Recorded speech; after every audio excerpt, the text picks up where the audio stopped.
முத்துவடுகநாதரும் வேலுநாச்சியாரும் சிவகங்கை சீமையை ஆட்சி பண்ணிட்டு இருக்காங்க.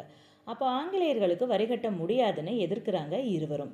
ஒரு சமயம் காளையார் கோவிலுக்கு சாமி கும்பிட வந்த முத்துவடுகன் நாதரை எந்த ஒரு முன் அறிவிப்பும் இல்லாமல் கோயிலுக்குள்ளே ஒளிஞ்சிருந்து அவரை கொன்னுடுறாங்க ஆங்கிலேயர்கள். அப்போ தன்னோட கணவர் கொல்லப்பட்ட செய்தி கேட்டு கைக்குழந்தையோடு வேலுநாச்சியார் கணவன் உடலை பார்த்துட்டு தன்னோட தளபதிகளான மருது சகோதரர்களை கூப்பிட்டுக்கிட்டு தப்பிச்சு போயிடுறாங்க. பின்னாடியே ஆங்கிலேயர்கள் துரத்துறாங்க. அப்போ ஒரு ஐயனார் கோவில் கிட்ட உடையாள் அப்படின்ற ஒரு பொண்ணு இவங்க போகிறத பார்த்துட்டு நின்றுட்டு இருக்கு. அப்போ அந்த பொண்ணுக்கிட்ட ஆங்கிலேயர்கள் வேலுநாச்சியார் போன திசையை கேட்குறாங்க. அந்த பொண்ணு காட்டி கொடுக்க முடியாது அப்படின்னு திட்டவட்டமாக மறுக்க அந்த பொண்ணை அங்கேயே வெட்டி கொன்னுடுறாங்க ஆங்கிலேயர்கள்.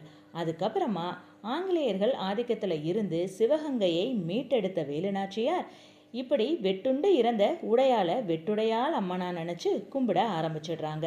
இந்த அம்மனுக்கு முதல் காணிக்கையாக தன்னோட வைர தாலியை கொடுத்துருக்காங்க. இப்படி வழிபடப்பட்ட அம்மன் தான் நம்ம கொல்லங்குடி வெட்டுடையால் காளி. இந்த கதை உங்களுக்கு பிடிச்சிருந்துச்சுன்னா please subscribe, like and share. Thank you.